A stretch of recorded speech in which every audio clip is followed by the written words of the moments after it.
Hello friend, back to Bhavani life style. எல்லோரும் எப்படி இருக்கீங்க? நான் நலமாக இருக்கேன். 2 வருஷத்துக்கு முன்னே என் பர்த்டேல எங்கள் மூத்த பையன் எனக்கு ஒரு கிஃப்ட் கொடுத்தாரு. அதை கொஞ்ச நாள் இப்போ யூஸ் பண்ணுறது இல்லை. அதுக்கு ரீசன் என்ன, நான் இப்போ ட்ரெயினில் போகிறேன், வரும்போது பைக்கில் போகிறேன். அதனால் அப்படியே வச்சு அது வேஸ்ட் ஆகிட்டு, அந்த பொக்கிஷத்தை நம்ம க்ளீன் பண்ணி எப்போ நம்ம பைக்கில் போகிறோமோ அப்போ க்ளீன் எடுத்து வச்சுக்கலாம். அதனால் இப்போ பாதுகாப்பாக க்ளீன் பண்ணி வைக்கலாம். வாங்க என்னன்னு பார்க்கலாம்.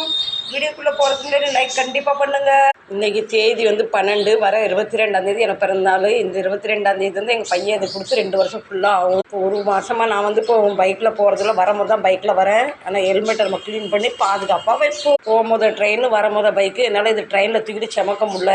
எந்த ஒரு பொருளுமே வாங்குறது பெருசுல, கொடுத்தவங்க மனசை பொறுத்து தான் பெருசு. அதை நம்ம எந்த பொருளுமே பத்திரமா வைக்கணும். என்னோட பழக்கம் எதுவுமே வேஸ்ட் பண்ண மாட்டேன். இந்த மாதிரி ஒரு பொருள் என்னால் திருப்பி வாங்க முடியாதுன்னு தெரியாது. நான் எப்போவுமே எனக்கு என் பசங்க கொடுக்குற பொருளை ரொம்ப பாதுகாப்பாக வைப்பேன். அங்கே அழகாக பேக் பண்ணிட்டேன்.